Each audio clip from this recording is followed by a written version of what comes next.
പിതാവിന്റെയും പുത്രന്റെയും പരിശുദ്ധാത്മാവിന്റെയും നാമത്തിൽ ഈശോമിശിഹായ്ക്ക് സ്തുതിയായിരിക്കട്ടെ. യേശുവിൽ പ്രിയപ്പെട്ട ദൈവജനമേ, നമ്മുടെ ആത്മീയ വളർച്ചയ്ക്ക് വേണ്ടി, ഈ ലോകത്തിൽ നല്ല ദൈവമക്കളായി ജീവിക്കാൻ വേണ്ടി, ഈ ലോകത്തിൽ ദൈവാനുഗ്രഹം നിരന്തരം പ്രാപിച്ചുകൊണ്ട് ദൈവാനുഗ്രഹത്തിന്റെ നിറകുടങ്ങളും ദൈവാനുഗ്രഹം ലോകത്തിലേക്ക് ഒഴുക്കിക്കൊടുക്കുന്ന പാത്രങ്ങളുമാകാൻ, ചാനലുകളാകാൻ ദൈവം നമ്മളെ അനുഗ്രഹിക്കുന്നുണ്ട്. ഈ ദൈവാനുഗ്രഹം പ്രാപിക്കാൻ വേണ്ടി നമ്മൾ എന്താ ചെയ്യേണ്ടത്? സാധാരണ ഞാൻ ഈ 10-27 വർഷത്തെ എൻ്റെ പൗരോഹിത്യ ജീവിതത്തിലൂടെ കണ്ട ഒരു കാര്യം, ധ്യാനം കൂടാൻ വരുന്നവരും ധ്യാനം കൂടുന്നവരും ദൈവാനുഗ്രഹം പ്രാപിക്കാൻ വേണ്ടി അനുഗ്രഹിക്കപ്പെട്ടവർ അല്ലെങ്കിൽ മറ്റുള്ളവരെ അനുഗ്രഹിക്കാൻ യോഗ്യരെന്ന് അവർക്ക് തോന്നുന്ന ആരെങ്കിലും ഒരാളെ കണ്ടെത്തും, അല്ലെങ്കിൽ ഒരു ടീമിനെ കണ്ടെത്തും, അല്ലെങ്കിൽ ഒരു ധ്യാന കേന്ദ്രം കണ്ടെത്തും. അവരുടെ അടുക്കിലേക്ക് ഓടിക്കൂടും. അവരിലൂടെ അനുഗ്രഹം പ്രാപിക്കണം, അതാണ് അവരുടെ ആശ. അത് തെറ്റാണോ എന്ന് ചോദിച്ചാൽ, അവിടം കൊണ്ട് അവസാനിച്ചാൽ അത് തെറ്റാണ്. അനുഗ്രഹീതരിലൂടെ, മറ്റുള്ളവരെ അനുഗ്രഹിക്കാൻ വരം കിട്ടിയവരിലൂടെ ഞങ്ങൾ അനുഗ്രഹിക്കപ്പെടണമെന്ന് ചിന്തിക്കുന്നത് തെറ്റല്ല. പക്ഷേ ഈ അനുഗ്രഹീതർ എന്ന് പറയുന്ന വരങ്ങൾ ലഭിച്ച വ്യക്തികൾ അവരെങ്ങനെ അനുഗ്രഹിക്കപ്പെട്ടു? അവരെ അനുഗ്രഹിച്ച അനുഗ്രഹദാതാവുണ്ട്. ഈ വരങ്ങൾ ലഭിച്ച അനുഗ്രഹീതർ എന്ന് പറയുന്നവരാരും തന്നെ അനുഗ്രഹദാതാക്കളല്ല. എന്ന് പറഞ്ഞാൽ ഒരു ധ്യാനഗുരുവോ കൗൺസിലിംഗ് വരമുള്ള ഒരാളോ രോഗശാന്തി വരമുള്ള ഒരാളോ അവരാരും തന്നെ അനുഗ്രഹദാതാക്കളല്ല. അവർ അനുഗ്രഹത്തിന്റെ ചാലുകളാണ്, മാധ്യമങ്ങളാണ്. അവരിലൂടെ ദൈവം അനുഗ്രഹം ചൊരിയുന്നു. അവരെ സമീപിക്കുമ്പോൾ ഇത് മറക്കരുത്. അനുഗ്രഹദാതാവിനെ കാണാതെ അനുഗ്രഹദാതാവിലൂടെ അനുഗ്രഹം വാങ്ങിക്കൊടുക്കുന്ന, അല്ലെങ്കിൽ അതിന്റെ ചാനലുകളാകുന്ന, ഉപകരണങ്ങളാകുന്ന, മാധ്യമങ്ങളാകുന്നവരിൽ നിങ്ങളുടെ ആശ്രയം അർപ്പിച്ചാൽ ഒരുപക്ഷേ അവരെ നിങ്ങൾ വിഗ്രഹങ്ങളായിട്ട് ഉള്ളി പ്രതിഷ്ഠിക്കും. എനിക്ക് തോന്നുന്ന ഒരു 6.5 വർഷം മുമ്പ് ഈ സംഭവം ഉണ്ടായി. ഞാനിവിടെ ചാർജ് എടുത്ത് കുറച്ചു കാലം കഴിഞ്ഞപ്പോൾ ഉണ്ടായതാണ്. ഒരാൾ ഓടി ഇവിടെ വന്നു. വളരെ വെപ്രാൾപ്പെട്ട വന്നിരിക്കുന്നത്. 65 വയസ്സായി. ഓടി വന്നിട്ട് എന്നോട് പറഞ്ഞു, എനിക്ക് നാക്യംപറമ്പിൽ ചെന്ന് കാണണം. അപ്പൊ ഞാൻ പറഞ്ഞു, നാക്യംപറമ്പിൽ ചിലപ്പോൾ എവിടെ പോയി എന്ന് എനിക്ക് അറിഞ്ഞുകൂടാ, ഓഫീസിലൊന്ന് അന്വേഷിക്കുക. അദ്ദേഹം ഓടി ഓഫീസ് ചെന്നപ്പം അവര് പറഞ്ഞു, നാക്യംപറമ്പിൽ പുറത്തെവിടെയോ പോയിരിക്കുകയാണ്. അപ്പൊ ഇദ്ദേഹം വീണ്ടും വെപ്രാളത്തോടെ വീർത്തു കുളിച്ച് ഓടി എൻ്റെ അടുത്ത് വന്നു. എനിക്ക് നാക്യംപറമ്പിൽ കണ്ടേ അടങ്ങൂന്നി പറഞ്ഞു. അപ്പൊ ഞാൻ ഉടനെ നാക്യംപറമ്പിന്റെ ഓഫീസിലേക്ക് വിളിച്ച് ചോദിച്ചപ്പം അച്ഛൻ ബാംഗ്ലൂർക്ക് പോയിരിക്കുകയാണ്. അവിടെ ഞങ്ങളുടെ ധ്യാന കേന്ദ്രത്തിൽ അച്ഛനൊരു ധ്യാനമുണ്ട്, ലോഗോസ് ധ്യാന കേന്ദ്രത്തിൽ, അതിന് പോയിരിക്കുക. ഇദ്ദേഹം ഇത് അറിഞ്ഞ ഉടനെ എന്നോട് പറഞ്ഞു, ഞാൻ അങ്ങോട്ട് പോവുകയാണ്, അച്ഛനൊന്ന് വിളിച്ച് പറയാമോ ഞാൻ വരുന്നുണ്ടെന്ന്. ഞാൻ പറഞ്ഞു, എനിക്ക് അച്ഛൻ്റെ ഇപ്പോഴുള്ള നമ്പർ അറിഞ്ഞുകൂടാ. അപ്പോൾ ആ സമയത്ത് ലോഗോസ് ധ്യാന കേന്ദ്രത്തിന്റെ നമ്പർ എൻ്റെ മൊബൈലിൽ ഉണ്ടായിരുന്നില്ല. പിന്നെ ഞങ്ങളുടെ സഭയുടെ ഡയറക്ടർ നോക്കിയാൽ എനിക്ക് കിട്ടും. പക്ഷെ ഞാൻ ആ സമയത്ത് മുറിയിലല്ല നിൽക്കുന്നത്. ഞാൻ പറഞ്ഞു, അപ്പച്ച, പ്രായമായ ആളോട് ഞാൻ വിളിച്ചു, അപ്പച്ച, എനിക്ക് ഈ ലോഗോസ് ധ്യാന കേന്ദ്രത്തിന്റെ നമ്പർ ഇപ്പോൾ അറിഞ്ഞുകൂടാ. അച്ഛന് വ്യക്തിപരമായ ഫോണ് ബാംഗ്ലൂര് അച്ഛന്റെ ഓണായിരിക്കില്ല, അതുകൊണ്ട് വിളിച്ചു പറയാനായിട്ടൊരു ബുദ്ധിമുട്ടുണ്ട്. അങ്ങനെ പറയരുത്, എനിക്ക് അച്ഛനെ കണ്ടേ അടങ്ങുള്ളൂ. ഞാൻ അവിടെ വരുമ്പോൾ അച്ഛനവിടെ ഇല്ലെങ്കിൽ അത് വലിയ കഷ്ടമായിരിക്കും. അതുകൊണ്ട് നിർബന്ധമായിട്ടും അച്ഛനെ എനിക്ക് കോണ്ടാക്ട് ചെയ്ത് തരണമെന്ന് പറഞ്ഞു. അപ്പച്ചന്റെ നിർബന്ധം എല്ലാം കൂടെ കണ്ടപ്പോൾ ഞാൻ, എന്താണ് കാര്യം? അത് അച്ഛനോട് പറയാനുള്ളതാണെന്ന് പറഞ്ഞു. അങ്ങനെ ഞാൻ എന്റെ മുറിക്കകത്ത് ഡയറക്റ്റ് തപ്പിയെടുത്ത് ലോഗോസ് ധ്യാന കേന്ദ്രത്തിൽ വിളിച്ചപ്പോഴേക്ക് അച്ഛൻ അവിടെ ഉണ്ടെന്ന് അവിടെ ഫോൺ എടുത്ത ഒരു ആത്മായൻ പറഞ്ഞു. ഞാൻ അദ്ദേഹത്തോട് പറഞ്ഞു, അച്ഛൻ ഇവിടെ ഉണ്ട്. ഇദ്ദേഹം ഇവിടുന്ന് പോയി. എന്റെ പ്രിയപ്പെട്ടവരെ, അദ്ദേഹം അവിടെ ചെന്നപ്പോഴേക്കും നാക്യംപറമ്പിൽ അവിടുത്തെ പ്രോഗ്രാം കഴിഞ്ഞ് തിരിച്ചിങ്ങോട്ട് പോകുന്നു. ഇദ്ദേഹം അവിടെ ചെന്നിട്ട് അവിടുന്ന് അടുത്ത ബസ്സിന് കയറി തിരിച്ചിവിടെ വന്നിറങ്ങി. അപ്പോഴേക്ക് വന്നപ്പോഴുണ്ടായിരുന്ന ഡ്രസ്സാണ് അപ്പോഴും ധരിച്ചിരിക്കുന്നത്. വിവശനാണ്, ഭക്ഷണമൊന്നും കഴിച്ചിട്ടില്ല. ഇവിടെ വന്നപ്പോഴേ നാക്യംപറമ്പിൽ ഇവിടെ നിന്ന് ഹൈദരാബാദിന് പോയി. അദ്ദേഹം അടുത്ത ഫ്ലൈറ്റിന് ഹൈദരാബാദിന് പോകാൻ വേണ്ടി ഓടുകയാണ്. അപ്പൊ ഞാൻ ഉടനെ ഓർത്തു, ഇത് ഒരു മാനസിക രോഗമാകാം, അല്ലെങ്കിൽ ഏതെങ്കിലും പക്വതയില്ലാത്ത ആത്മീയ ചിന്തയാകാം. ഞാൻ അദ്ദേഹത്തെ വിളിച്ച് അവിടെ ഇരുത്തി പറഞ്ഞു, എന്താണ് കാര്യം? അപ്പോൾ ഇത്ര പ്രശ്നമുള്ളൂ, അദ്ദേഹത്തിന് കിട്ടാനുള്ള 1.5 കോടി രൂപ അത് കിട്ടേണ്ടതായിരുന്നു, പക്ഷേ അത് തടസ്സപ്പെട്ടെന്ന് മാത്രമല്ല ഇനി ഇത് കിട്ടാൻ സാധ്യതയില്ലെന്ന് അദ്ദേഹത്തോട് ഈ കൊടുക്കാനുള്ളവർ പറഞ്ഞിരിക്കുന്നു. കാരണം മകൻ വഴി കുറച്ച് കടബാധ്യ ഉണ്ടാക്കി, അതുകൊണ്ട് അപ്പന് കിട്ടാനുള്ള കാശ് കിട്ടില്ല. ഈ കാശ് നാക്യംപറമ്പച്ചൻ പ്രാർത്ഥിച്ച കിട്ടുന്നതായിട്ട് മനസ്സിൽ തോന്നൽ വന്നു. ഞാൻ ദുഃഖത്തോടെ ഓർത്തു, അദ്ദേഹം ജീവിക്കുന്ന ബോംബെയിൽ അദ്ദേഹത്തിന് തമ്പുരാന്റെ അടുക്കൽ പോകാനും അദ്ദേഹത്തെ സഹായിക്കുന്ന ആൾക്കാരുണ്ട്. നാക്യംപറമ്പച്ചൻ ഇവിടെ വന്ന് കണ്ടാലേ അച്ഛനിലൂടെ മാത്രം ഇത് കിട്ടൂ എന്നൊരു നിർബന്ധ ബുദ്ധിയിൽ അദ്ദേഹം ഓടുമ്പം നാക്യംപറമ്പച്ചന്റെ ഒരു കുറവുമല്ല ഞാൻ പറഞ്ഞു വരുന്നത്, അദ്ദേഹം തെറ്റായ ഒരു ദിശയിലേക്ക് ഓടിക്കൊണ്ടിരിക്കുക. കനക്കലച്ചനെയോ നാക്യംപറമ്പച്ചനെയോ എന്നെയോ അല്ലെങ്കിൽ ഏതെങ്കിലും ഒരു ആത്മീയ പിതാവിനെയോ വാളമനാലച്ചനെയോ അല്ലെങ്കിൽ വട്ടായിലച്ചനെയോ ഒക്കെ അന്വേഷിച്ച് നടക്കുമ്പോൾ ഒരു കാര്യം ഓർക്കണം, നിങ്ങളുടെ തൊട്ടടുത്തും നിങ്ങളുടെ ഉള്ളിലും വസിക്കുന്ന യേശുവിനെ നിങ്ങൾ കാണുകയോ ശ്രദ്ധിക്കുകയോ ചെയ്യാതെ, യേശുവിനെ കുറിച്ച് ചിന്തിക്കുക പോലും ചെയ്യാതെ, യേശുവിനെ തൊട്ടവരെ തൊടാൻ, യേശുവിനാൽ അനുഗ്രഹിക്കപ്പെട്ടവരാൽ അനുഗ്രഹിക്കപ്പെടാൻ വേണ്ടി ഓടി നടക്കുമ്പോൾ ഒരു വലിയ തെറ്റ് സംഭവിക്കുക.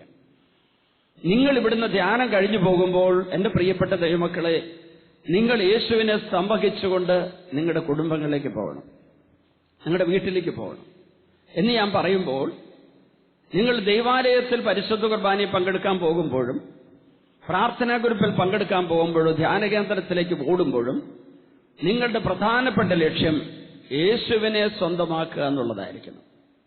യേശുവിനെ സ്വന്തമാക്കി കഴിഞ്ഞിട്ട് യേശുവിലൂടെയാണ് അനുഗ്രഹം വരേണ്ടത്. ഞാൻ സ്ഥിരം പറയാറുള്ള ഒരു കഥയുണ്ട്, സംഭവമല്ല. യേശുവിൽ നിന്ന് അനുഗ്രഹം ദാഹിച്ച് നടക്കുന്നവര് യേശുവിനെ സ്വന്തമാക്കാൻ ആഗ്രഹിക്കാത്തതിന് കാരണം എന്തായിരിക്കാം? ഒരുപക്ഷെ ഈശോയുടെ അനുഗ്രഹം മതി, ഈശോയെ വേണ്ട എന്ന് ചിന്തിക്കാൻ കാരണം എന്തായിരിക്കും? ഈശോ കൂടെ വരുന്നുണ്ടെന്ന് അവർക്ക് വിശ്വാസം വരുന്നില്ല. അല്ലെങ്കിൽ ഈശോ കൂടെ വന്നാൽ നമ്മുടെ സ്വാതന്ത്ര്യം അനുസരിച്ച് ജീവിക്കാൻ പറ്റില്ല എന്ന് ചിന്തയുള്ളതുകൊണ്ടായിരിക്കും. ഒരിക്കല് ഒരു ബിഷപ്പ് ഞാനും കൂടി ഒരു റെയിൽവേ സ്റ്റേഷൻ നിൽക്കുക. അപ്പൊ 2 പേര് പുറകിലൂടെ വന്ന് എന്നെ വിളിച്ച് പുറകോട്ട് മാറ്റി നിർത്തിയിട്ട് പറഞ്ഞു, ഞങ്ങളെ ഒന്ന് പിതാവിനോട് ഒന്ന് പറയാവോ, ഞങ്ങളെ ഒന്ന് അനുഗ്രഹിക്കാൻ. ഞാൻ പറഞ്ഞു, പറയാമല്ലോ. എവിടുന്ന് വരുന്നു? ഞാനും എന്റെ സഹോദരങ്ങളും എല്ലാവരും കൂടി ഒരു പ്രോഗ്രാം കഴിഞ്ഞിട്ട് തിരിച്ചു വരികയാണ്. അപ്പോൾ അച്ഛന് പിതാവിനെ കൂടി ഞങ്ങളൊന്ന് അനുഗ്രഹിപ്പിക്കണം. അപ്പൊ പിതാവിന് ട്രെയിൻ 2 മണിക്കൂർ താമസിച്ചിട്ടുണ്ട്. മാത്രമല്ല പിതാവിന് ഈ ട്രെയിൻ കിട്ടാത്തതുകൊണ്ട് അവിടെ ചെന്നൊരു പ്രോഗ്രാം ഉണ്ട്, അതിൽ പങ്കെടുക്കാൻ പറ്റില്ല. അതിന്റെ അസ്വസ്ഥത പിതാവ് നിൽക്കുകയാണ്.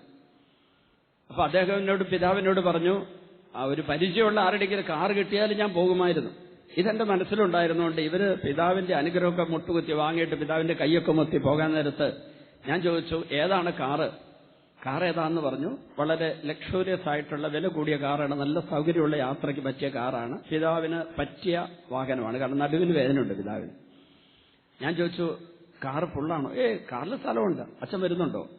ഞാൻ പറഞ്ഞു, ഞാനല്ലേ ഈ പിതാവിനെ കയറ്റി വിടാനാ. അപ്പൊ എന്നോട്, ചതിക്കല്ലേ. ഞാൻ ചോദിച്ചു, എന്തു പറ്റി? അതെ, പിതാവിനെ കൊണ്ടുപോകാൻ കുറച്ച് ബുദ്ധിമുട്ടുണ്ട്. ഞാൻ ചോദിച്ചു, അതെന്താ? അല്ല, ഞങ്ങൾക്ക് കുറച്ച് ഫ്രീ ആയിട്ടൊക്കെ വർത്തമാനമൊക്കെ പറഞ്ഞ് ഫ്രീ ആയിട്ടൊക്കെ ഒന്ന് പോകേണ്ടതാണ്. ഞാൻ പറഞ്ഞു, പിതാവ് ഫ്രീ ആയിരിക്കും, കുഴപ്പമില്ല. അല്ല, പിതാവിന്റെ കാറ്റഗറി അല്ല ഞങ്ങൾ. ഞാൻ പറഞ്ഞു, അതെന്താ അങ്ങനെ പറഞ്ഞത്? അച്ഛനറിയാലോ, ഞങ്ങളൊരു കുപ്പിയൊക്കെ പൊട്ടിക്കും ഇടയ്ക്ക് കുറച്ച് അതും ഇതൊക്കെ പറയും. ഞങ്ങൾ നോൺ വെജ് ഒക്കെ പറയും. അതൊന്നും പിതാവിന് പിടിക്കുകയല്ല. അപ്പൊ ഞാൻ ചോദിച്ചു, ഇപ്പം എന്തിനാ നിങ്ങളൊന്ന് മുട്ടുകുത്തിയത്? അത് പിതാവിന്റെ അനുഗ്രഹത്തിനാണ്.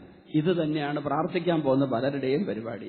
യേശുവിന്റെ അനുഗ്രഹം വേണം, പക്ഷെ യേശുവിനെ കൂടെ വേണ്ട. പ്രിയപ്പെട്ടവരെ, ഞാനൊരു കഥ പറയുന്നത് എന്താണെന്നറിയോ? ഇപ്പം പറഞ്ഞ സംഭവമാണ്. പിതാവിനോട് ഞാൻ പറഞ്ഞില്ല ഇവരിങ്ങനെ പറഞ്ഞെന്ന്. പിതാവിനെ ഈ വണ്ടിയിൽ കയറ്റി വിട്ടു. ഇവരുടെ വണ്ടി ഏതാണ്ട് കൊയിലാണ്ടി ഭാഗത്തെത്തി കഴിഞ്ഞപ്പോഴേക്ക് വണ്ടി ഓഫായിപ്പോയി. അപ്പോൾ ഇവര് എത്രയൊക്കെ നോക്കിയിട്ട് സ്റ്റാർട്ടാവുന്നില്ല. അപ്പൊ പിതാവ് നല്ല ഉറക്കത്തില്ല. പിതാവ് ഫ്രണ്ടിലെ സീറ്റിൽ, സൈഡ് ഡ്രൈവറുടെ ഇപ്പുറത്തെ സീറ്റിൽ നല്ല ഉറക്കമാണ്. ഇവര് പിതാവിനെ എഴുന്നേൽപ്പിച്ചില്ല. ഈ അവസരം നോക്കി ഇവര് വിചാരിച്ചു കുപ്പി പൊട്ടിച്ചേക്കാം.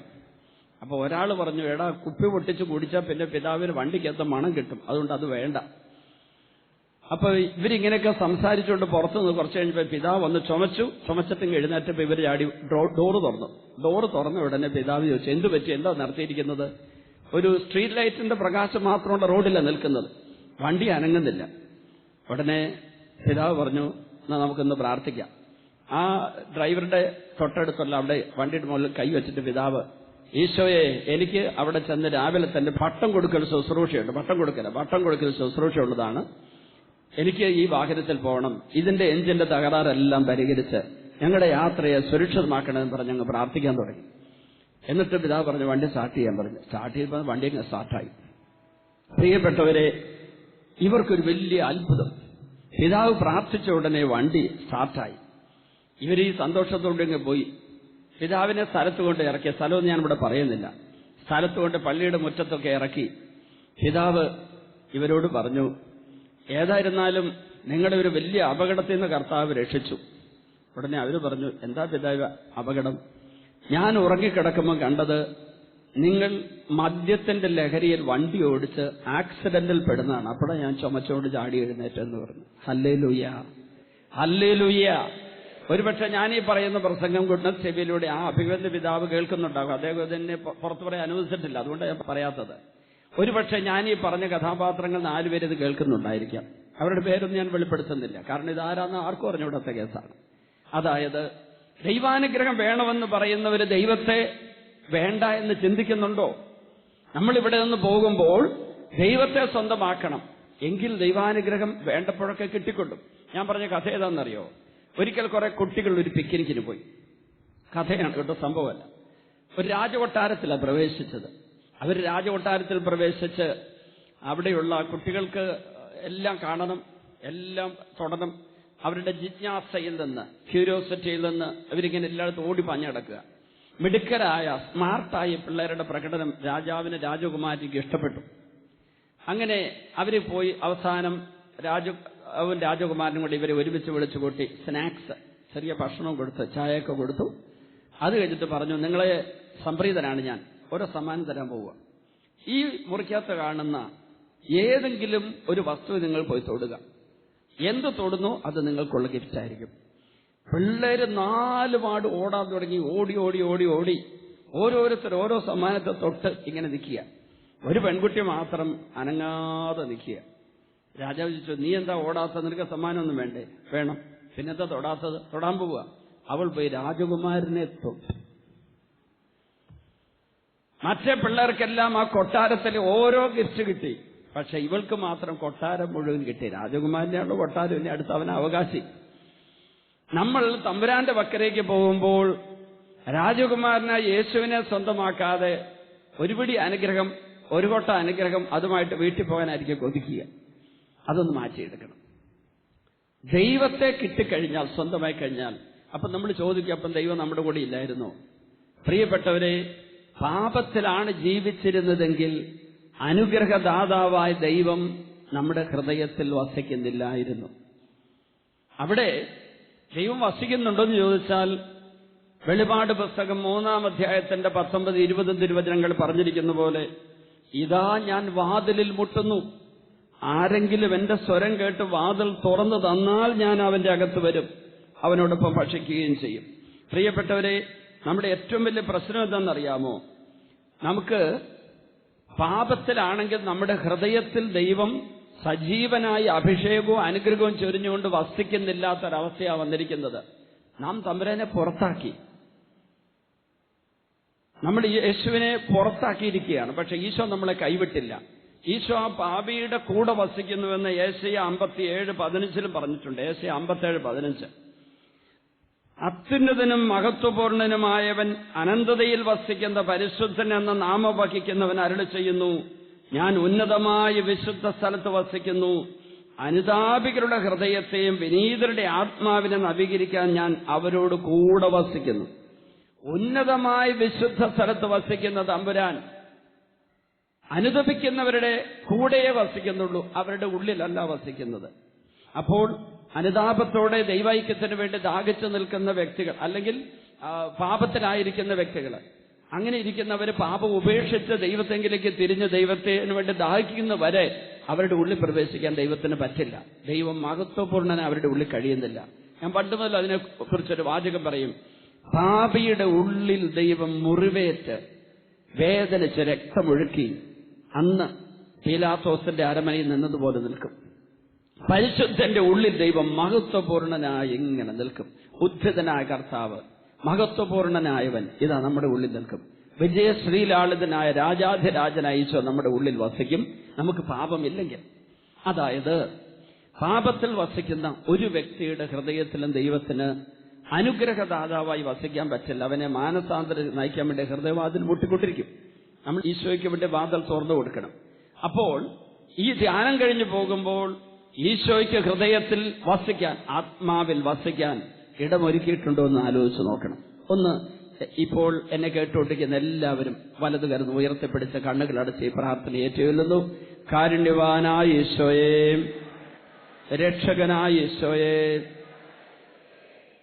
അങ്ങയുടെ തിരുമുമ്പിൽ വചനം ശ്രവിച്ചുകൊണ്ടിരിക്കുന്ന ഞങ്ങളുടെ ആത്മാവിൽ അങ്ങ് രാജാവായി, രാജാധിരാജനായി, രക്ഷകനായി, സർവശക്തനായി വാഴണമേ. ഈശോയെ, അങ്ങേക്കു വേണ്ടി ദാഹിക്കുവാൻ, അങ്ങേ സ്വന്തമാക്കുവാനായി ദാഹിക്കുവാൻ, അങ്ങേ ഹൃദയത്തിൽ പ്രതിഷ്ഠിക്കുവാൻ, അങ്ങ് വസിക്കുന്ന ഹൃദയത്തിൽ ശുദ്ധമായി സൂക്ഷിക്കുവാൻ എനിക്ക് അനുഗ്രഹം നൽകണമേ. പാപമില്ലാത്തൊരു ജീവിതം എനിക്ക് നൽകണമേ. Hallelujah, hallelujah, hallelujah, hallelujah, hallelujah, hallelujah, hallelujah. പ്രിയപ്പെട്ടവരെ, നമ്മൾ യേശുവിനെ സ്വന്തമാക്കി കഴിഞ്ഞാൽ ഈശോ ചെയ്യുന്ന ഒരു കാര്യമുണ്ട്. അത് യേശുവിനെ ഹൃദയത്തിൽ പ്രതിഷ്ഠിച്ചാൽ മാത്രമേ സംഭവിക്കുകയുള്ളൂ. ഇവിടെ നിന്ന് ധ്യാനം കൂടിപ്പോയ ഒരു ഡോക്ടർ, അദ്ദേഹം എനിക്ക് ഒരു SMS അയച്ചു ഒരു 3 വർഷം മുമ്പ്. എന്റെ മൊബൈലിൽ ഈ SMS വന്ന് കിടക്കുന്നു. ഡോക്ടർ ഫുൾ അഡ്രസ് എഴുതി, ഒരു കോണ്ടാക്ട് നമ്പർ അടിയിൽ എഴുതിയിട്ടുണ്ട്, അദ്ദേഹത്തിന്റെ ഇമെയിൽ ID ഒക്കെ ഉണ്ട് അതിൻ്റെ അകത്ത്. അദ്ദേഹം എന്നോട് പറഞ്ഞത്, അദ്ദേഹത്തിന് വചനഗ്രന്ഥം എടുത്ത് വായിക്കാൻ പറ്റുന്നില്ല. കാരണം അദ്ദേഹം പറയുന്നു, ഈ ബൈബിൾ വായിച്ചിട്ട് എനിക്ക് എന്ത് മെച്ചമാണ് ഉള്ളത്, ബൈബിളിലൂടെ എനിക്ക് എന്താ കിട്ടുന്നത്. അപ്പൊ അദ്ദേഹം എന്നോട് വേറൊരു കാര്യം കൂടെ പ്രത്യേകം പറഞ്ഞു. കൊളോസോസ് 3:16 പറഞ്ഞ വചനം അദ്ദേഹത്തെ കൺഫ്യൂസ് ചെയ്യിക്കുന്നു. ക്രിസ്തുവിന്റെ വചനം നിങ്ങളിൽ സമൃദ്ധമായി വസിക്കട്ടെ. ക്രിസ്തുവിന്റെ വചനം നിങ്ങളിൽ സമൃദ്ധമായിട്ട് വസിക്കട്ടെ. അദ്ദേഹം എന്നോട് ചോദിച്ചു, ഈ ക്രിസ്തുവിന്റെ വചനം അല്ലെങ്കിൽ ദൈവത്തിന്റെ വചനം നമ്മൾ എങ്ങനെയാണ് വസിക്കുന്നത്?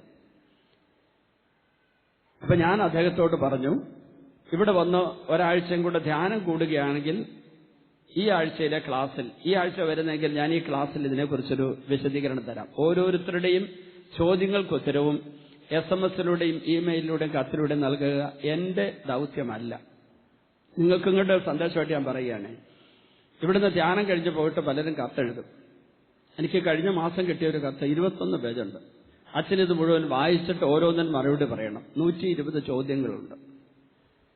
എനിക്കങ്ങനെ ചോദ്യോത്തര പങ്ക്തി കൈകാര്യം ചെയ്യുന്ന ശുശ്രൂഷ അല്ല ഉള്ളത്. ഇവിടെ തമ്പുരാൻ നിങ്ങളോട് പറയാനായിട്ട് എന്നോട് ആവശ്യപ്പെടുന്നു, പറയുക. പിന്നെ ഏതെങ്കിലും സാഹചര്യം വന്നാൽ, അവസരം കിട്ടിയാൽ, എന്തെങ്കിലും സംശയങ്ങളുണ്ടെങ്കിൽ നിവാരണം വരുത്താൻ പറ്റും, എന്നെ കൊണ്ട് പറ്റുമെങ്കിൽ ചെയ്യും. എന്നെ സംബന്ധിച്ചിടത്തോളം എന്റെ വിശ്വാസ ജീവിതത്തിന്, എന്റെ ആത്മജീവിതത്തിന് സംശയങ്ങളൊന്നുമില്ല. എന്റെ ചോദ്യങ്ങൾക്കുള്ള എല്ലാ ഉത്തരവും കർത്താവ് തന്നിട്ടുണ്ട്. ഇനി അവിടെയാണ് എനിക്ക് കർത്താവ് വേറൊരു കാര്യം എന്നെ പഠിപ്പിച്ചു തന്നത്. എന്റെ എല്ലാ ചോദ്യങ്ങൾക്കുള്ള ഉത്തരം കർത്താവ് എനിക്ക് തന്നു. ഒരു ചോദ്യവും അൺആൻസേർഡ് അല്ല, ഒരു ചോദ്യം ഉത്തരം കിട്ടാത്തതില്ല. എനിക്ക് ദൈവത്തെക്കുറിച്ചോ സ്വർഗത്തെക്കുറിച്ചോ ദൈവിക വെളിപാടിനെക്കുറിച്ചോ സഭയെക്കുറിച്ചോ എന്റെ ഉള്ളിൽ സംശയങ്ങളില്ല. ഞാൻ ചോദിക്കുന്ന ചോദ്യത്തിന് എല്ലാം എനിക്ക് ഈശോ ഉത്തരം നൽകി. അതേസമയം അടുത്ത വാചകം നന്നായിട്ട് കേൾക്കണം. ഏതെങ്കിലും ചോദ്യത്തിന് എനിക്ക് ഉത്തരം അറിഞ്ഞുകൂടായെങ്കിൽ, എനിക്ക് ഈശോ ഉത്തരം തരുന്നില്ലെങ്കിൽ, ഒന്നുകിൽ ഞാനത് അറിയേണ്ടതല്ല, അതുകൊണ്ടാണ്. ഞാൻ അറിയേണ്ടതാണ്. എല്ലാം അറിയുന്നവൻ ആകാൻ പാടില്ല ഞാൻ. കാരണം എല്ലാം അറിയുന്നവൻ ദൈവമാണ്, സർവജ്ഞൻ, ഒംനീഷ്യന്റ് ഗോഡ്. എനിക്കെല്ലാം അറിയാമെന്ന് ആരെങ്കിലും പറഞ്ഞാൽ അവൻ ദൈവതുല്യനാകുന്ന പാപം ചെയ്യുക. അങ്ങനെ ആകാൻ പറ്റില്ല. നമുക്കെല്ലാം അറിഞ്ഞുകൂടാ. ദൈവത്തിന് മാത്രം അറിയത്തുള്ളൂ. സർവജ്ഞൻ ദൈവം മാത്രമാണ്, ഒംനീഷ്യന്റ്. അപ്പൊ നമുക്ക് എല്ലാം അറിയാൻ പറ്റില്ല. മാത്രമല്ല, നമ്മൾ ഭൗമികരാണ്. ഈ ഭൂമിയിൽ ശരീരത്തോട് ജീവിക്കുന്നവരാ. മാനുഷിക ബുദ്ധി ഇപ്പം നമുക്കുള്ളൂ. നമ്മുടെ ആത്മാവ് ദൈവൈക്യത്തിലെത്തി സ്വർഗത്തിലെത്തി കഴിയുമ്പോഴേ സ്വർഗീയ രഹസ്യങ്ങൾ മുഴുവൻ വെളിപ്പെട്ട് കിട്ടുള്ളൂ. സ്വർഗത്തിലെത്തി കഴിയുമ്പോൾ ഇന്ന് നമ്മൾ അറിയാത്ത ദൈവിക സ്വർഗീയ രഹസ്യങ്ങളെല്ലാം നമുക്ക് വെളിപ്പെട്ട് കിട്ടും.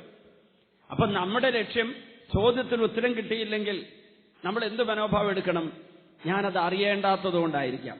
മറ്റൊന്ന്, അറിയാൻ വേണ്ടി അറിവിന്റെ ഉറവിടമായ ദൈവത്തിന്റെ അടുത്ത് കാത്തിരിക്കണം. കാത്തിരിപ്പ് ഏതൊരു വിശ്വാസിയുടെ ആത്മീയ ജീവിതത്തിന്റെ സ്വഭാവമായിരിക്കണം. കാത്തിരിക്കണം. We have to wait upon the Lord. English പറയും, we have to wait upon the Lord. കർത്താവിന്റെ മുമ്പിൽ, കർത്താവിന്റെ സന്നിധിയിൽ കാത്തിരിക്കുക. വെളിപാടിന് വേണ്ടി, സ്വർഗീയ സന്ദേശങ്ങൾക്ക് വേണ്ടി. അപ്പൊ ചിലപ്പോൾ നമുക്ക് ഉത്തരം കിട്ടില്ല, ചിലപ്പോൾ കുറെ കാലമെടുക്കും, ചിലപ്പോൾ ഉത്തരമേ കിട്ടുന്നില്ല. ഞാനൊരു സംഭവം ഓർക്കുകയാണ്. 25 അത് 26 വർഷം മുമ്പ് ആ സംഭവം ഉണ്ടായത്. ഞാൻ പോട്ടയ ആശ്രമത്തിൽ ചാർജ് എടുത്തു. അതെ, 1991 നാക്യംപറമ്പലച്ചൻ ഒരു ശനിയാഴ്ച ശുശ്രൂഷ കഴിഞ്ഞ് അദ്ദേഹം എന്നോട് പറഞ്ഞു, അച്ഛനിപ്പോൾ എന്ത് ചെയ്യാൻ പോവാ? ഞാൻ പറഞ്ഞു, ഞാൻ സ്റ്റേജിലേക്ക് ഒരു അരമണിക്കൂർ കഴിഞ്ഞ് പോകണം, നമുക്ക് കുറച്ചേരം ഇരുന്ന് പ്രാർത്ഥിച്ചാലോ? അപ്പോൾ ഒരു അല്പം അസ്വസ്ഥനാണ് അച്ഛൻ. ഞാൻ പറഞ്ഞു, പ്രാർത്ഥിക്കാം. ഞങ്ങൾ രണ്ടുപേരും കൂടെ പോട്ടയ ആശ്രമത്തിൽ ഒരു മുറി കയറിയിരുന്നു, ഒരു ഗസ്റ്റ് റൂമാണ്. അച്ഛൻ പറഞ്ഞു, 3 മാസം കഴിഞ്ഞ് വിദേശത്തൊരു പ്രോഗ്രാം ഉണ്ട്. അന്ന് വിദേശ രാജ്യത്തെ ശുശ്രൂഷ ഇത്രയും കൂടുതൽ നടക്കുന്ന കാലമല്ല, അധികം അച്ഛന്മാർ ധ്യാനിപ്പിക്കാൻ പോകുന്ന കാലമല്ല. അപ്പൊ അച്ഛനെ വിദേശത്തേക്ക് വിളിച്ചിട്ടുണ്ട്. ഏത് രാജ്യത്ത്, അമേരിക്കയാണോ ജർമ്മനിയാണോ എന്നെനിക്ക് ഉറപ്പില്ല. പക്ഷെ ഇതുവരെ ആരെയൊക്കെയാണ് എന്റെ കൂടെ കൊണ്ടുപോകേണ്ടതിനെ കുറിച്ച് എനിക്കൊരു വെളിച്ചം കിട്ടുന്നില്ല. അടുത്ത് പ്രാർത്ഥിച്ചേ, ഞങ്ങൾ അവിടെ ഇരുന്നു. അച്ഛന്റെ പ്രാർത്ഥന ഇങ്ങനെ: കർത്താവായ ഈശോയെ. പിന്നെ ദേഷ്യപ്പെടാൻ തുടങ്ങി. കർത്താവായ ഈശോയെ, കഴിഞ്ഞ 2 മാസമായി നിന്റെ ദുരുമുമ്പിലിരുന്ന് ഞാൻ യാചിക്കുകയാണ്, ആരെയാണ് എന്റെ കൂടെ കൊണ്ടുപോകേണ്ടത്? ഞങ്ങൾ ടീമിൽ ആരൊക്കെ വേണമെന്ന് അറിയാൻ വേണ്ടി. ഒരു വെളിപാടും കിട്ടുന്നില്ല, ഒരു വെളിച്ചവും കിട്ടുന്നില്ല, ഒരു സന്ദേശവും കിട്ടുന്നില്ല എന്ന് പറഞ്ഞു ഒരു ജാതി ദേഷ്യപ്പെട്ടൊരു പ്രാർത്ഥന. അപ്പൊ ഞാൻ ഓർത്ത്, ഇതെന്ത് പ്രാർത്ഥനയാണ്? ഞാൻ അച്ഛനായിട്ട് 2 വർഷമായിട്ടുള്ളൂ. അച്ഛന്റെ പ്രാർത്ഥനയുടെ ശൈലി പെട്ടെന്ന് എനിക്കും പിടിച്ചില്ല. എനിക്ക് നാക്കിമറിച്ചനെ പണ്ടേ അറിയാം. 981 മുതൽ ഞങ്ങൾ ഒരുമിച്ച് ധ്യാനത്തിന് ഒത്തിരി പോയിട്ടുള്ള, അച്ഛൻ ധ്യാനിപ്പിക്കുന്നത് ഞാൻ ശുശ്രൂഷ സഹായിച്ചിട്ടുള്ള അച്ഛനാകുന്നതിന് മുമ്പ് തന്നെ. അച്ഛനാകുന്നതിന് മുമ്പ് 7 വർഷം മുമ്പ് ഞാൻ അച്ഛന്റെ കൂടെ ശുശ്രൂഷയ്ക്ക് പോയിട്ടുള്ളതാണ്. അപ്പൊ എനിക്കറിയാം അച്ഛനെ. പക്ഷേ ഇത് ഞാൻ ആദ്യം കേൾക്കുന്ന ഒരു ശൈലിയാണ്, ഒരു കാണുന്ന ശൈലിയാണ്. അത് കഴിഞ്ഞിട്ട് അച്ഛൻ കുറച്ചേരം ഇങ്ങനെ അനങ്ങാതിരുന്നു. ഹല്ലേലൂയ, ഹല്ലേലൂയ, ഹല്ലേലൂയ, ഹല്ലേലൂയ അത്രയും പറഞ്ഞിട്ടിരുന്നിട്ട് പിന്നെ മുഖത്തിന്റെ ഒരു പ്രകാശം. അത് കഴിഞ്ഞ് അച്ഛന്റെ പ്രാർത്ഥന നല്ല രസമുള്ളൊരു പ്രാർത്ഥന: കർത്താവായ ഈശോയെ, അന്യഭവനത്തിൽ 1000 ദിനങ്ങൾ എന്നതിനേക്കാൾ അങ്ങയുടെ ഭവനത്തിൽ 1 ദിനം കൂടുതൽ അഭികാമ്യമാണല്ലോ. എനിക്ക് വിദേശത്തേക്ക് എന്റെ കൂടെ ആരെ കൊണ്ടുപോകണമെന്ന് അങ്ങ് വെളിപ്പെടുത്തി തരാതെ അങ്ങയുടെ ഭവനത്തിൽ അങ്ങയുടെ കൂടെ കാത്തിരിക്കാനായിട്ട് 2 മാസം അങ്ങ് അനുഗ്രഹിച്ച് തന്നതാണല്ലോ. Hallelujah, praise the Lord. കൈയടിച്ച് ഈശോയ്ക്ക് നന്ദി പറ. ചോദ്യത്തിന് ഉത്തരം കിട്ടുന്നില്ലെങ്കിൽ, നമ്മൾ ആഗ്രഹിച്ചതുപോലുള്ളൊരു വെളിപാട് കിട്ടുന്നില്ലെങ്കിൽ, നമ്മൾ ആഗ്രഹിക്കുന്ന പ്രാർത്ഥിക്കുന്ന കാര്യം നടന്നു കിട്ടിയില്ലെങ്കിൽ, കർത്താവിന്റെ സന്നിധിയിൽ കാത്തിരുന്ന് കാത്തിരുന്ന് കാത്തിരുന്ന് മടുക്കാതെ തമ്പുരാന്റെ സന്നിധിയിൽ മാത്രം ദാഹത്തോടെ കാത്തിരിക്കാൻ കിട്ടിയ ഭാഗ്യമാണെന്ന് കരുതുന്ന വെളിപാട് നാക്യംപറമ്പിലച്ഛനെ പോലുള്ളവർക്ക് കിട്ടുള്ളൂ. നമ്മളെപ്പോലുള്ളവർക്ക് കിട്ടുമെന്ന് എനിക്ക് തോന്നുന്നില്ല. അതുപോലെ ദൈവോന്മുഖത ഉണ്ടെങ്കിൽ കിട്ടുള്ളൂ. അച്ഛൻ പറയുകയാണ്, ഈശോയെ, നിന്റെ മുമ്പിൽ ഈ വെളിപാട് കിട്ടാതെ, സന്ദേശം കിട്ടാതെ കാത്തിരുന്ന കാലം നഷ്ടമല്ല, അതൊരു നേട്ടമാണ്. അന്യഭവനത്തിൽ 1000 ദിനങ്ങളെക്കാൾ അങ്ങയുടെ തിരുമുമ്പിൽ 1 ദിനം കൂടുതൽ അഭികാമ്യമാണ്. അതിനുള്ള ഭാഗ്യമാണല്ലോ അങ്ങ് അനുവദിച്ചു തന്നത്. ഹല്ലേലൂയ. പ്രിയപ്പെട്ടവരെ, മക്കളില്ലാതിരുന്ന അബ്രാഹത്തിനും സാറായിക്കും 100-ാം വയസ്സിൽ കൊച്ചുണ്ടായപ്പം കല്യാണം കഴിഞ്ഞ് പിറ്റേ വർഷം കൊച്ചുണ്ടായവരെക്കാൾ കൂടുതലായി ഇവർക്ക് 2 പേർക്കും ഒരു കാര്യം പറയാൻ പറ്റും: ഇത് ദൈവത്തിന്റെ ദാനമാണ്. മറ്റുള്ളവർ എന്തു പറയും? ഇത് ഞങ്ങളുടെ കൊച്ചാണ്. കല്യാണം കഴിച്ച ഉടനെ അവരുടെ ശാരീരിക ബന്ധത്തിൽ പെട്ടെന്ന് കൊച്ചു ജനിച്ചു. അപ്പൊ ആ കൊച്ചിനുള്ള മനോഭാവം എന്താ? ഞങ്ങളുടെ രണ്ടുപേരുടെയും കൊച്ചുങ്ങളില്ലാതിരുന്നിട്ട് കുറെ കാലം കഴിഞ്ഞിട്ട് കൊച്ചുണ്ടായാൽ നമ്മുടെ മനോഭാവം എന്തായിരിക്കും? ദൈവം ദാനമായി നൽകിയ കൊച്ച് ഏതാ നല്ലത്? ഹല്ലേലൂയ. അപ്പൊ അതുകൊണ്ട് പെട്ടെന്ന് കുഞ്ഞുങ്ങൾ ഉണ്ടാകാതിരിക്കുന്നു എന്നുള്ളത് ഒരു നിർഭാഗ്യമാണോ? ഒരു ദൗർഭാഗ്യമാണോ? ഒരു കഷ്ടപ്പാട് ദുരിതമാണോ? അല്ല. അടുത്തത് പനക്കരച്ചൻ പണ്ട് പറഞ്ഞു കേട്ടൊരു ഉദാഹരണമാണ്. അദ്ദേഹം പറയുകയാണ്, ഈ ചാലക്കുടിയിൽ അന്ധനായ ഒരാളെ കണ്ടപ്പം അച്ഛന് വലിയ സങ്കടം. അച്ഛന് ഈ പയ്യനോട് പറഞ്ഞു, നിനക്ക് നിന്റെ അന്ധത ഓർത്ത സങ്കടം ഉണ്ടോടാ? എന്തിനു സങ്കടപ്പെടണം? അച്ഛാ, എന്റെ കാഴ്ചയില്ലാത്ത 2 കണ്ണുകളും കാണുമ്പോഴല്ലേ അച്ഛന്റെ കാഴ്ചയുള്ള 2 കണ്ണുകൾ ദൈവത്തിന്റെ ദാനമാണെന്ന് അച്ഛന് ബോധ്യപ്പെടുന്നത്. അങ്ങനെ എന്നെ കാണുന്നവർക്കെല്ലാം അങ്ങനെ ഒരു ബോധ്യം കിട്ടുമല്ലോ. അതുകൊണ്ട് ഞാൻ ഒട്ടും സങ്കടപ്പെടുന്നില്ല. ഹല്ലേലൂയാ, ഹല്ലേലൂയാ. ലോകത്തിലെ ഇല്ലായ്മകളും ദുരിതങ്ങളും സഹനങ്ങളും തടസ്സങ്ങളും പ്രയാസങ്ങളും കഷ്ടപ്പാടുകളും സൗഭാഗ്യം കിട്ടിയവർക്ക് ഇത് ദൈവത്തിന്റെ ദാനമാണെന്ന് ചിന്തിക്കാനുള്ള ചൂണ്ടുപലകകളാണ്. ഹല്ലേലൂയാ. അപ്പൊ നിങ്ങള് ധ്യാനം കഴിഞ്ഞു പോയിട്ടുള്ളവര്, ഇപ്പൊ ഇവിടെ ഇരിക്കുന്നവരും ഇത് കേട്ടുകൊണ്ടിരിക്കുന്നവർ, ധ്യാനം കൂടിയിട്ടുള്ളവരും ധ്യാനം കൂടാത്തവരെല്ലാം അറിയുക, നമ്മുടെ ജീവിതത്തിൽ സഹനങ്ങളും പ്രയാസങ്ങളും വരുമ്പോൾ കർത്താവിന്റെ മുമ്പിൽ കാത്തിരിക്കണം. വെയിറ്റ് അപ്പോൺ ദ ലോർഡ് എന്ന് ഇംഗ്ലീഷിൽ പറയും. To wait upon the lord. കർത്താവിൽ കാത്തിരിക്കുക. അത് ചെറിയ കാര്യമല്ല. അബ്രാഹം കാത്തിരുന്നത് പോലെ ഇടയ്ക്കൊരു മണ്ടത്തരം കാണിച്ചെങ്കിലും 25 വർഷം കാത്തിരുന്ന് 75-ാം വയസ്സിലെ വാഗ്ദാനം കിട്ടി 100-ാം വയസ്സിലെ കൊച്ചുണ്ടായത്. എൽക്കാനെയും ഹന്നയും കാത്തിരുന്ന് പ്രാർത്ഥിച്ച അനുഗ്രഹം പ്രാപിച്ചതുപോലെ, എലിസബത്തും സഖറിയായും കാത്തിരുന്ന് പ്രാർത്ഥിച്ച അനുഗ്രഹം പ്രാപിച്ചതുപോലെ കാത്തിരിക്കേണ്ടി വരും. അതിനാണ് നമ്മൾ we have to pay the price for the anointing എന്ന് പറയുക, അഭിഷേകത്തിന്റെ വില കൊടുക്കുക എന്ന് പറയുക. അപ്പം പ്രിയപ്പെട്ട ദൈവമക്കളെ, നമ്മൾ ഒന്നിനും നഷ്ടമായിട്ട് കൂട്ടണ്ട. അനുഗ്രഹം പ്രാപിക്കാൻ വേണ്ടി കർത്താവിന്റെ സന്നിധിയിൽ കാത്തിരിക്കാനുള്ള വെളിച്ചവും അഭിഷേകവും അവിടെ നമുക്ക് തന്നുകൊണ്ടിരിക്കുക. അതുകൊണ്ട് ദൈവത്തെ സ്വന്തമാക്കാൻ ആഗ്രഹിക്കുക. ദൈവത്തെ സ്വന്തമാക്കുമ്പോൾ ഈ നമ്മുടെ ഉള്ളിലേക്ക് കടന്നു വന്ന കർത്താവിനെ നമ്മൾ നിരന്തരം ബന്ധപ്പെട്ടുകൊണ്ടിരിക്കും കർത്താവുമായിട്ട്. ആ കർത്താവിന്റെ സന്നിധിയിൽ വെളിച്ചത്തിനും വെളിപാടിനും അഭിഷേകത്തിനും അനുഗ്രഹത്തിനുമായിട്ട് കാത്തിരിക്കണം. അതിനുള്ള അനുഗ്രഹത്തിനായിട്ട് നമുക്ക് എഴുന്നേറ്റ് ഒരു നിമിഷം പ്രാർത്ഥിക്കാം. എല്ലാവരും ഇപ്പൊ നിങ്ങൾ ഭവനങ്ങളിലോ എവിടെയെങ്കിലും ഇരിക്കുകയാണെങ്കിൽ അവര് എഴുന്നേറ്റ് നിൽക്കാൻ പറ്റുന്നവർ എഴുന്നേറ്റ് നിൽക്കട്ടെ. കിടപ്പ് രോഗികൾ പോലും ഈ ശുശ്രൂഷയിൽ അങ്ങനെ പങ്കുകൊള്ളട്ടെ. ഇപ്പൊ നമ്മളെല്ലാവരും കർത്താവിന്റെ അനുഗ്രഹം പ്രാപിക്കാൻ വേണ്ടി കരമുയർത്തുകയാണ്. 2 കരങ്ങൾ സ്വർഗത്തിലേക്ക് ഉയർത്തി പ്രാർത്ഥിക്കുന്നു.